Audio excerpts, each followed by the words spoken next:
Gilgit-Baltistan practically remained invisible from the world for more than half a century.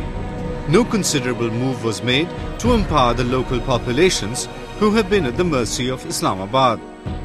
In recent years, the plight of the people of this mountainous region was echoed on international forums. Pakistan, who has illegally occupied the region, was slammed for denying political and civil rights to the people. जहाँ तक गिलगित बल्तिस्तान का ताल्लुक है, हम 68-61 सालों से हमारा कोई नुमाइंदा असेंबली के अंदर नहीं है। पार्लियामेंट से हम कदे बिल्कुल बहुत दूर है, हम पार्लियामेंट के दरवाजे तक नहीं जा सकते हैं। इसके बावजूद पाकिस्तान के असेंबलियों, पाकिस्तान के पार्लियामेंट से पास करदा कवानीन को डायरेक्टली हमारे ऊपर इत्तलाक किया गया है, नाफिज कर दिया गया है। हम उनके तहत अपनी जिंदगी गुजारने पर मजबूर हैं। In a move to counter the rising criticism, Islamabad came up with the Self-Rule Ordinance, which the locals say is a ruse to combat the mounting international pressure.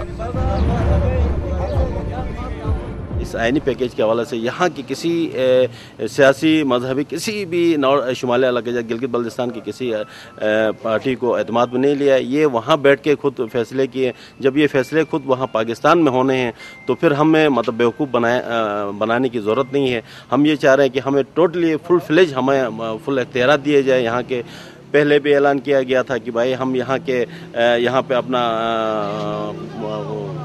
Public service commission होगा, यहाँ पे अपना यह सारे system यहाँ पे, लेकिन यहाँ पे न तो आज तक वो जो ऐलानात हुए उस पर इम्प्लीमेंट किया है किसी भी, उसमें जो भी होता है वहीं से ही ऑर्डर आता है।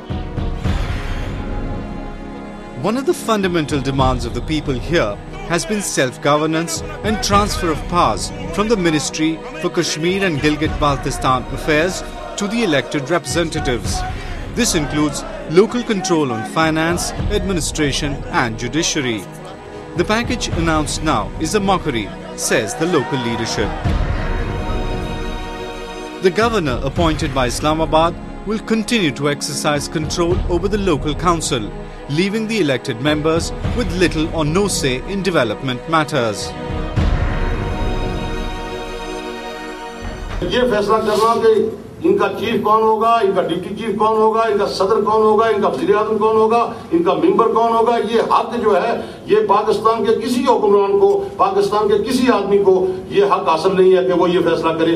ये फैसला हम समझते हैं कि करने का अगर हक है तो गिलगित बल्तिस्तान की जुराइया ये के अंदर बसने वाले उन इंसानों को है जो उस रियासत के बाशिंदे।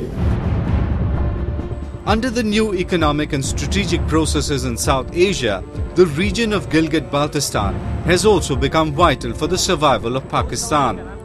The November 12th election was just another exercise intended to legitimize Islamabad's illegal occupation of the region. Pakistan की इस नापाक साजिश को जो है हम हर हाल में नापाक बनाएंगे। एक ऐसा मुल्क जो खुद टूट रहा है, जिसकी अपनी सालमियत जो है वो मशकूक है, जिसका अपना वजूद जो है वो कायम रखना जो है वो नामुमकिन नज़र आ रहा है, जिसके सूबे जो है वो खुद मुख्तारी मांग रहे हैं, और वो मुल्क जो उठ के जो है एक 5000 साल जो है वो जैसी तारीख रखने वाली और जैसी सकाफत रखने वाली कौम को जो है ये तकसीम करने की जो साजिश कर रहे हैं, ये इसमें जो है कभी भी कामयाब नहीं होंगे।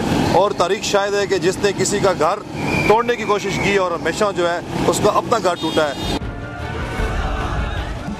The ordinance, in fact, has come as a cover-up for years of oppression and a ploy to divert the long-standing demand of the people for complete independence from Pakistani yoke. By sweeping the real issues under carpet, Islamabad could only be providing fuel to the already flamed nationalism in the region.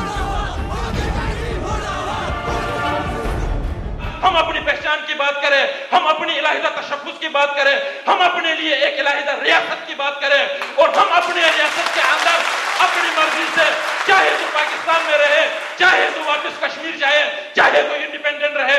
क्या ये हक हमें हासिल नहीं है?